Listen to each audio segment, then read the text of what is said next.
అందరికీ నమస్కారం. ఈరోజు కథ 'నువ్వే నా శ్వాస' ఎపిసోడ్ నెంబర్ 44. ఈ స్టోరీ మీకు నచ్చితే తప్పకుండా లైక్ చేసి మన ఛానల్ని సబ్స్క్రైబ్ చేసుకోండి. ఇక స్టోరీలోకి వెళ్దాం. వర్ష బర్త్డే పార్టీ జరుగుతుంటుంది. వచ్చిన గెస్ట్ అందరూ వర్షాన్ని బ్లెస్ చేసి గిఫ్ట్స్ ఇచ్చి వెళ్తుంటారు. రియా అండ్ వాళ్ళ పేరెంట్స్ కూడా వస్తారు. రియా రావటం దూరం నుండి గమనించిన శ్రీ చిన్న స్మైల్తో రియాని చూస్తాడు. రియా అదేం పట్టనట్టు మూతి తిప్పుకుంటూ వర్ష దగ్గరికి వెళ్ళి విష్ చేసి భూమి వాళ్ళతో మాట్లాడుతూ శ్రీ కోసం చూస్తుంది. ఇందాక ఇక్కడే ఉన్నాడు కదా, ఇప్పుడే ఎక్కడికి మాయమయ్యాడు అనుకుంటూ చుట్టూ చూస్తుంది. ఒక దగ్గర ఒక అమ్మాయితో పల్లెకిలిస్తూ మాట్లాడుతూ ఉంటాడు శ్రీ. అది చూసిన రియాకి మండుతుంది. కళ్ళు చిన్నవి చేసి శ్రీ వైపు కోపంగా చూస్తూ వెళ్తుంది. ఆ అమ్మాయి కూడా శ్రీతో నవ్వుతూ ఏదో పెద్ద పరిచయం ఉన్నదానిలా చనువుగా మాట్లాడేసరికి రియాకి తిక్క రేగుతుంది. శ్రీ ముందు వెళ్ళి చేతులు కట్టుకొని నిలబడుతుంది. శ్రీ మాట్లాడతాడేమో అని చూస్తుంది. కానీ శ్రీ రియా వైపు కూడా చూడకుండా అమ్మాయితో మాట్లాడుతుండేసరికి ఒళ్ళు మండిపోతుంది. తిక్క రేగి కావాలని ఓ జ్యూస్ గ్లాస్ తెచ్చుకొని తాగుతున్నట్టు యాక్ట్ చేసి ఆ జ్యూస్ తీసి శ్రీతో మాట్లాడుతున్న అమ్మాయి మీద పోస్తుంది. అయ్యో సారీ అండి, స్లిప్ అయి జ్యూస్ పడిపోయింది, ఏమనుకోకండి అని బలవంతంగా ఓ ఫేక్ నవ్వు నవ్వుతుంది. ఆ అమ్మాయికి కోపం వచ్చినా ఏమనలేక విసుగ్గా పక్కకు వెళ్ళిపోతుంది. ఏయ్, ఆ అమ్మాయి మీద కావాలనే జ్యూస్ పోసావు కదా, ఎందుకు పోసావు? జ్యూస్ పోసినందుకు సంతోషించు, నాకొచ్చిన కోపానికి యాసిడ్ పోయాలి అంటుంది రియా. అయినా ఆ అమ్మాయి మీద జ్యూస్ పోస్తే నీకేంటి? ఆ అమ్మాయే మూసుకొని వెళ్ళిపోయింది, నువ్వెందుకు అరుస్తున్నావు? దాని మీద కాదు, నీ మీద పోయాలి యాసిడ్ అని గొనుక్కుంటుంది. దీన్నే పొసెసివ్నెస్, జెలసీ అంటారు. ఎవరికీ జలసిరా, నాకేం జలసీ లేదు. నువ్వేమైనా అతిలో ఒక సుందరుడివా నిన్ను చూసి జలసీ ఫీల్ అవ్వటానికి అని ఎటో చూస్తూ చెప్తుంటే శ్రీకి నవ్వొస్తుంది. జలసీ ఫీల్ అవుతూనే మళ్ళీ లేనట్టు బిల్డప్ ఇస్తున్నావు కదా, చెప్తా అని మనసులో అనుకొని, అయినా నీతో వాదించటం ఎందుకు, టైం వేస్ట్, పాపం ఆ అమ్మాయి జ్యూస్ పడి ఎంతో ఫీల్ అవుతుందో, నేను వెళ్ళి చూడాలి అని ముందుకు వెళ్తుంటే శ్రీ చెయ్యి పట్టిలాగి, ఎక్కడికి వెళ్తున్నావు? వెళ్ళి ఆ అమ్మాయి డ్రెస్ ఉతికిస్తావా? ఆ అమ్మాయి అంత నచ్చితే వెళ్ళి ఆ అమ్మాయిని పెళ్లి చేసుకో. మా డాడీకి ఎందుకు నన్ను పెళ్లి చేసుకుంటానని చెప్పావు? మొన్న నేనంటే ఇష్టం, తొక్క, తోటకూర కట్ట అని ఏదేదో ఎందుకు చెప్పావు అని రోషంగా అడుగుతుంది. అవును చెప్పాను, కానీ నీకు నేనంటే ఇష్టం లేదన్నావు కదా, మరి నేనేం చేయాలి? ఎన్ని రోజులని సింగిల్ చింతకాయలాగా మిగిలిపోవాలి? నాకు నడ్డి మీదికి వయసు వచ్చింది తల్లి, ఎన్ని డేస్ ఇలా ఉండాలి చెప్పు? నీకోసం వెయిట్ చేస్తూ కూర్చుంటే నేను ముసలుడినైపోతాను. అప్పుడు నువ్వు ఓకే చెప్పినా పెద్ద ఉపయోగం ఏం లేదు పాపా. అందుకే ఏదో గంతకు తగ్గ బొంతని వెతుక్కుంటున్నా అని సైడ్ స్మైల్తో వెళ్తుంటాడు. రాక్షసుడా, పోరా పో, నువ్వు తప్ప నాకెవరు దొరకరా ఏంటి అని అనుకుంటూ ఏడుపు మొహం వేసుకుని వాళ్ళ డాడీ దగ్గరికి వెళ్తుంది. తను వెళ్ళేసరికి వాళ్ళమ్మ నాన్నతో నవ్వుతూ అత్తయ్య, మామయ్య అని బంధం కలుపుకొని మాట్లాడుతుంటాడు శ్రీ. ఇందాక అక్కడ అన్ని మాటలు మాట్లాడి ఇప్పుడు ఇక్కడికొచ్చి మా వాళ్ళని బుట్టలో వేస్తున్నాడు. వాళ్ళేమో అల్లుడు అని తెగ మురిసిపోతారు. వీళ్ళు బాగానే ఉంటారు, నాకేమో చుక్కలు చూపిస్తాడు వీడు.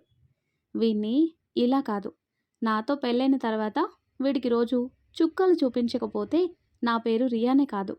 రోజు బట్టలు ఉతికిస్తూ వంట చేయిస్తూ చుక్కలు చూపిస్తా వీడికి అని శ్రీ బట్టలు ఉతుకుతూ వంట చేస్తూ కష్టపడుతుంటే ఎలా ఉంటాడో ఒక డ్రీమ్ వేసుకుంటుంది. అందులో ఆ పనులు చేస్తూ చెమటలు కక్కిస్తున్న శ్రీని ఇమాజిన్ చేసుకునేసరికి రియాకి నవ్వొచ్చి పెద్దగా నవ్వేస్తుంది. సడన్గా రియా అలా నవ్వేసరికి అందరూ రియా వైపు విచిత్రంగా చూస్తుంటే, రియా ఎందుకు నవ్వుతున్నావు, అందరూ మనల్ని చూస్తున్నారు అనేసరికి నవ్వాపుకొని, ఏం లేదు మమ్మీ, ఏదో గుర్తొచ్చింది అని కవర్ చేస్తుంది. శ్రీ రియాని యగాదిగా చూస్తుంటే, ఏంటి నా వైపు అలా చూస్తున్నావు? ఏం లేదు, అలా నవ్వేసరికి నీకేమైనా పిచ్చుందా అని ఆలోచిస్తున్నా అంటాడు. శ్రీని కోపంగా చూస్తూ మనసులో బండబూతలు తిట్టుకుంటుంది. నాకు కాదురా, నాతో పెళ్ళయ్యాక నీకు పిచ్చెక్కిస్తాను. అవును, అలా వీడిని ఏడిపించాలి అంటే వీడితో పెళ్ళవ్వాలి. పెళ్ళవ్వాలంటే వీడి వెనక ఏ అమ్మాయి పడకుండా చూడాలి. చూడాలి అంటే నేను వీడి పక్కనే ఉండాలి. అంటే నేను ప్యారిస్ వెళ్ళాలి. వీటితో పాటు నేను కూడా కాలేజ్ వెళ్ళాలి. కానీ ఎలా అని ఆలోచిస్తూ ఐడియా అనుకొని ఎస్ ఇదే కరెక్ట్. ఇలానే చేద్దాం. రియా నీ బుర్రే బుర్ర. ఎంతైనా నువ్వు షార్ప్ అని తనను తనే పొగుడుకుంటుంది. అలా పార్టీ అయిపోయి ఎవరింటికి వాళ్ళు వెళ్ళిపోతారు. ఇంటికి వెళ్ళి వర్షాన్ని పడుకోబెట్టి అద్దం ముందు నిలబడి తన జ్యువెలరీ తీస్తుంటే వెనక నుండి ఆకాష్ వచ్చి హెల్ప్ చేయబోతాడు. "హ్మ్, మీ హెల్ప్ నాకేం అవసరం లేదు" అని భూమి తన చెవి బుట్టలు తీసుకుంటుంటే అబ్బో! మేడం గారు ఎందుకో కోపంగా ఉన్నారు అంటాడు ఆకాష్. ఉండరా మరి అని ఆకాష్ వైపు తిరిగి బుంగమూతి పెట్టుకుని నిలబడుతుంది. ఆకాష్ నవ్వుతూ భూమి మూతి మీద చిన్నగా ఒకటేసి ఈ బుంగమూతి ఇప్పుడెందుకో తెలుసుకోవచ్చా అని భూమి చుట్టూ చేతులేసి అడుగుతాడు. మీకు నేనంటే ఇష్టం తగ్గిపోయింది. నాకంటే మీ కూతురే ఎక్కువైపోయింది. మీ ఇద్దరూ ఒక పార్టీ, నేనే వేరు కదా అని ఏడుపు మొహం వేసుకుని పెదవి ముందుకు పెట్టి ముద్దుగా అంటుంది.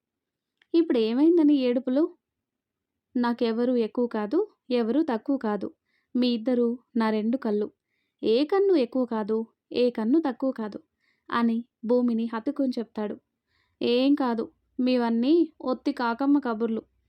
మీరు మీ కూతురు ఒక్కటైపోయి నాకేం చెప్పటం లేదు. మీరు సీక్రెట్స్ మెయింటైన్ చేస్తున్నారు. పొండి అని మొహం ఒకలా పెట్టుకుని అంటుంది.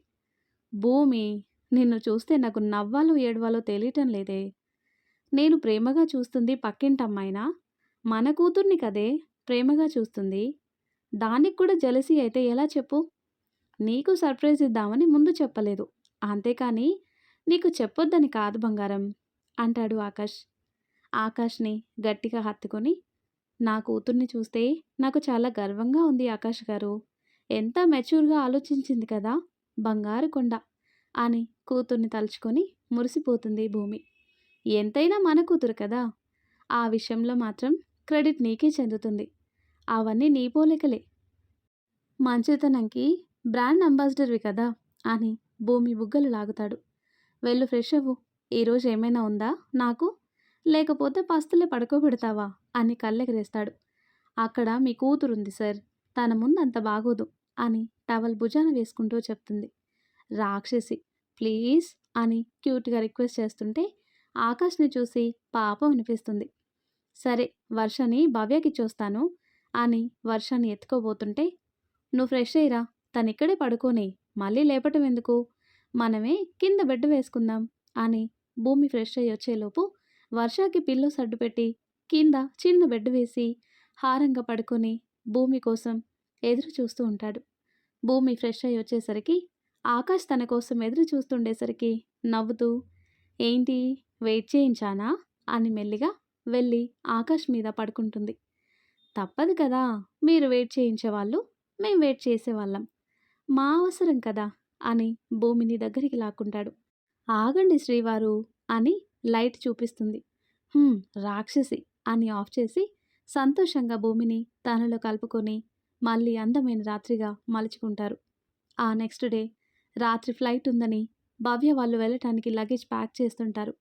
భూమికి చెల్లి వెళ్తుందని బెంగగా ఉంది. భవ్య కూడా అక్కను విడిచి వెళ్ళాలంటే ఏడుపొస్తుంది. తన డ్రీమ్ కోసం తప్పదు. కష్టంగా ఏడుపు ఆపుకొని లగేజ్ ప్యాక్ చేస్తుంది. ఈవినింగ్ రెడీ అయ్యి కిందికొచ్చారు. అప్పటికే భూమి భవ్య ఫేస్ మొత్తం ఏడవటానికి రెడీగా ఉంది. వసుమతి రామకృష్ణకి బాయ్ చెప్పి విజయ్, భవ్య, శ్రీ, భూమి, ఆకాష్, వర్ష అందరూ కలిసి ఎయిర్పోర్ట్కి స్టార్ట్ అవుతారు. వర్ష కూడా పిన్ని వెళ్ళిపోతుందని డల్ అయిపోతుంది. అందరూ రీచ్ అవ్వగానే విజయ్, శ్రీ, ఆకాష్ వాళ్ళు లగేజ్ ప్రాసెస్ అదంతా చూస్తుంటే వర్ష భవ్య నతుకుపోయి పిన్ని నువ్వెళ్ళకు, ఇక్కడే ఉందాం, ఎక్కడికి వెళ్ళకు, నువ్వెళ్ళిపోతే నాతో ఎవరు ఆడుకుంటారు అని వెక్కిళ్ళు పడుతూ ఏడుస్తుంటే భవ్య కూడా వర్షాన్ని హక్ చేసుకుని ఏడుస్తుంది. వాళ్ళని చూసి భూమి కూడా ఏడుపు ఆగటం లేదు. ముగ్గురు ఏడుస్తుండేసరికి ఏంటి మీరు ఇలా ఏడిస్తే ఎలా, ఆకాష్ కూతుర్నెత్తుకొని పిన్ని ఎక్కడికి వెళ్ళటం లేదురా, మళ్ళీ వస్తుంది. అప్పుడు పిన్నికి విజు బాబాకి మనం ఎంచక్కా పెళ్లి చేద్దాం, సరేనా నా బంగారం, ఏడవకూడదు అని వర్షాన్ని ఊరుకోబెడుతుంటే ఫ్లైట్ అనౌన్స్మెంట్ వచ్చేసరికి భవ్యాన్ని ఓదార్చి పద భవ్య అని విజయ్ భవ్యాన్ని తీసుకెళ్తాడు. శ్రీ కూడా వాళ్ళకి బాయ్ చెప్పి వెళ్ళిపోతాడు. ముగ్గురు వెళ్తుంటే వాళ్ళని చూస్తూ ఏడుస్తుంటే, "నువ్వు కూడా ఏంటి భూమి, చిన్న పిల్లలా? చూడు, నేను చూసి వర్ష కూడా ఏడుస్తుంది. నీకంతలా చూడాలనిపిస్తే మధ్యలో వెళ్ళి చూద్దాం మనం, సరేనా? పద" అని భూమి భుజం చుట్టూ చేయేసి మరో చేత్తో కూతుర్నెత్తుకొని వెళ్తాడు. భవ్యని ఊరుకోబెట్టి వాటర్ తాగించి సీట్ బెల్ట్ పెడుతూ, "నీకు చూడాలనిపిస్తే చెప్పు. హాలిడేస్‌లో మళ్ళీ వద్దాం, సరేనా?" అని తన భుజం మీద పడుకోబెట్టుకుంటాడు విజయ్. శ్రీ కూడా తన సీట్లో కూర్చొని, "అసలు రియా కనీసం సెండ్ ఆఫ్ ఇవ్వటానికైనా వస్తుందనుకున్నా. రాలేదు అంటే నిజంగా తనకి నేనంటే ఇష్టం లేదా? అనవసరంగా అంకుల్ వాళ్ళు పెళ్ళి అనగానే ఓకే చెప్పి వాళ్ళకి హోప్స్ పెట్టానా? రియా, మిస్ యూ" అని సీట్ వెనక్కి వాలి పక్కకి తిరిగేసరికి కోల్గేట్ ఆడిస్తున్నట్లు నవ్వుతూ తనని చూస్తున్న రియా ఉంటుంది. ఇదేంటి? ఇది నిజంగా ఉందా? లేకపోతే నా భ్రమ? అని కళ్ళు నలుపుకొని మళ్ళీ చూస్తాడు. ఏంటి శ్రీ, అలా చూస్తున్నావు? కళ్ళు నలుపుకుంటున్నావేంటి? కళ్ళలో ఏమైనా పడిందా? ఏది నన్ను చూడు నువ్వు అని శ్రీకి దగ్గరికి జరిగి శ్రీ కళ్ళల్లో చూస్తూ ఉఫ్ అని గాలుదుతుంది. శ్రీ పరవశంగా కళ్ళు మూసుకుంటాడు. అది రియా చిన్నగా సిగ్గుపడుతుంటే రియాని చూసి, ఏంటి ఇది ఇలా బిహేవ్ చేస్తుంది? నన్ను చూస్తేనే అగ్గి మీద గుగ్గిలంలాగా ఎగిరిపడేది. అలాంటిది నాతో ఇంత ప్రేమగా మాట్లాడుతుంది. నన్ను చూసి సిగ్గుపడుతుందేంటి? కొంపదీసి దీనిలో ఏ దయ్యమైనా దూరిందా? అని రియాని అయోమయంగా చూస్తూ తల గోక్కుంటాడు. శ్రీ కన్ఫ్యూజ్నెస్ చూసి రియా నవ్వుకుంటుంది. థ్యాంక్స్ భూమి గారు. మీరు నిన్న శ్రీ నన్నెంత ఇష్టపడుతున్నాడో, నన్నెంత ప్రేమిస్తున్నాడో చెప్పకపోయుంటే శ్రీని మిస్ అవుతుండేదాన్ని. ఈ బంగారం ప్రేమని మిస్ అయిపోయేదాన్ని. అందుకే శ్రీ, నిన్ను మిస్ అవ్వకూడదు అని నేను ఎంబీఏ చేయటానికి వస్తున్నా. హ్యాపీగా నీతో పాటు నీ యూనివర్సిటీలో చదువుతూ నిన్నిలా స్వీట్‌గా ఏడిపిస్తూ నా ప్రేమను నీకు అర్థమయ్యేలా చేస్తాను అని నవ్వుతూ శ్రీ చేతిని చుట్టుకొని శ్రీ భుజం మీద హాయిగా పడుకుంటుంది. రియా అంత చనువుగా తన మీద పడుకునేసరికి డౌట్ లేదు, దీనిలో దయ్యం దూరింది. లేకపోతే నా మీద ఇంత ప్రేమ చూపించటమా అనుకొని రియాని చూస్తాడు. ముద్దుగా పడుకోనుంటుంది. తనని కరెక్ట్‌గా అడ్జస్ట్ చేసుకొని శ్రీ కూడా పడుకుంటాడు. నెక్స్ట్ డే భూమి సీఈఓగా ఫస్ట్ డే ఆఫీస్‌కి వెళ్ళాలని ఉదయమే లేచి వర్షాన్ని స్కూల్‌కి రెడీ చేసి తను కూడా రెడీ అయిపోతుంది. ఆకాష్ కూడా కిందికొచ్చి టిఫిన్ చేసి, "భూమి, వర్షాన్ని డ్రాప్ చేసి మనం ఆఫీస్ వెళ్ళిపోదాం" అంటాడు. "అలాగే ఆకాష్ గారు" అని వసుమతి రామకృష్ణ దగ్గరికి వెళ్ళి, "ఫస్ట్ డే కదా మావయ్య, మీ ఇద్దరూ బ్లెస్ చేయండి" అని వాళ్ళ దగ్గర బ్లెస్సింగ్ తీసుకుంటుంది. ఆకాష్ కూడా చైర్మన్‌గా ఈరోజు కూర్చోబోతున్నాడు కదా అని తల్లి తండ్రి దగ్గర బ్లెస్సింగ్స్ తీసుకొని తండ్రిని సైడ్ హగ్ చేసుకొని, "హ్మ్, ఇంకేంటి, మా ఇద్దరిని పంపించేసి హ్యాపీగా మీ ఆవిడతో ఎంజాయ్ చేయండి" అని తండ్రికి కన్ను కొట్టగానే, "సిగ్గులేదు నీకు, తండ్రితో ఇలానేనా మాట్లాడేది" అని కొడుకు భుజం మీద ఒక్కటేస్తాడు. "సరేలే, కొట్టడం దేనికి, పోతున్నాం. పద భూమి, మీ మామయ్య అత్తయ్యకి ప్రైవసీ ఇద్దాం. బాయ్ డాడ్, బాయ్ మామ్" అని భూమిని తీసుకొని వెళ్తాడు. వెళ్తున్న వాళ్ళని చూసి కొడుకు మాటలకి నవ్వుకుంటారు. వీళ్ళు వెళ్ళేసరికి వర్ష కార్లో కూర్చొని, "ఏంటి మీరు ఇంత లేట్ చేస్తే ఎలా? మీ ఇద్దరికీ పంక్చువాలిటీ లేనే లేదు. మీ ఇద్దరికన్నీ నేనే చెప్పాలి. ఇంత చిన్న పిల్లకి ఎన్ని బాధ్యతలో" అని క్యూట్‌గా ఎక్స్‌ప్రెషన్స్ ఇస్తూ చెప్తుంటే కూతురు మాటలకి ఆకాష్, భూమి నవ్వుకుంటారు. వర్షని ఒళ్ళో కూర్చోబెట్టుకొని, "నీకు మాటలు ఎక్కడి నుండొస్తున్నాయే? అన్నీ ముసలికచ్చా మాటలు మాట్లాడతావు" అని కూతుర్ని ముద్దుగా తిడుతుంది. వర్షని స్కూల్ దగ్గర డ్రాప్ చేసి వాళ్ళ ఆఫీస్‌కి వెళ్తారు. చాలా రోజుల తర్వాత ఆఫీస్‌కి రావటంతో భూమి చుట్టూ అంతా చూస్తూ లోపలికి వెళ్తుంటే అందరూ విష్ చేస్తుంటారు. భూమిని తీసుకెళ్ళి సీఈఓ చైర్‌లో కూర్చోబెట్టి, "గుడ్ మార్నింగ్ సీఈఓ గారు" అని భూమి నుదుటిన ముద్దు పెట్టి చెప్తుంటే, "గుడ్ మార్నింగ్ చైర్మన్ సార్" అని భూమి కూడా అందంగా నవ్వేస్తుంది. ఇక భూమికి అన్ని సెట్ చేసి తను కూడా రామకృష్ణ క్యాబిన్ వెళ్ళి వాళ్ళ నాన్న కూర్చునే చైర్ పక్కన ఇంకో చైర్ వేయించుకొని కూర్చుంటాడు. ఎందుకంటే ఆ ప్లేస్ ఎప్పటికీ వాళ్ళ నాన్నకి మాత్రమే అని ఆకాష్ ఉద్దేశం. కేవలం తండ్రికి రెస్ట్ ఇవ్వాలని మాత్రమే ఆ బాధ్యతకి ఒప్పుకుంటాడు. అలా భూమి, ఆకాష్ కంపెనీ చూస్తుంటే వసుమతి, రామకృష్ణ ఇంట్లో చూసుకుంటూ వర్ష బాధ్యత తీసుకుని కాలం గడుపుతుంటారు. అక్కడ ప్యారిస్‌లో భవ్య తన చదువులో బిజీ అయిపోయి విజయ్‌తో హ్యాపీగా ఉంటుంది. రియా ఎంబీఏ అదే కాలేజ్‌లో జాయిన్ అయ్యి శ్రీని స్వీట్ టార్చర్ చేస్తూ ఎప్పటికప్పుడు శ్రీకి తన ప్రేమని చూపిస్తుంది. అలా 6 నెలలు గడిచిపోతాయి. ఎప్పటిలా ఒకరోజు ఆకాష్ ఆఫీస్‌కి రెడీ అవుతూ, "ఏంటి మేడం, రోజూ నన్ను హడావిడి చేసేదానివి. ఈరోజు ఇంకా పడుకొనే ఉన్నావు. ఏంటి?" అంటాడు. "ఏమో ఆకాష్ గారు, ఈరోజు చాలా నీరసంగా ఉంది. మీరు వెళ్ళండి. నేను ఈరోజు రాను" అంటుంది భూమి. భూమి తల ఒళ్ళో పెట్టుకుని, "ఏమైందిరా? ఫీవర్‌గా ఉందా?" అని చెక్ చేస్తాడు. "అదేం లేదు. కొంచెం నీరసం అంతే. రెస్ట్ తీసుకుంటే సరిపోతుంది" అంటుంది. "రోజూ తమరి దయ వల్ల నాకు రాత్రంతా నిద్ర లేకుండా పోతుంది. అందుకే ఈరోజు మొత్తం పడుకొని రెస్ట్ తీసుకుంటాను. మీరు వెళ్ళండి" అని చెప్తుంది భూమి. భూమి మాటలకి నవ్వుకొని, "సరే పడుకో. ఎక్కువ ఇబ్బంది ఉంటే నాకు కాల్ చెయ్యు. ఓకేనా?"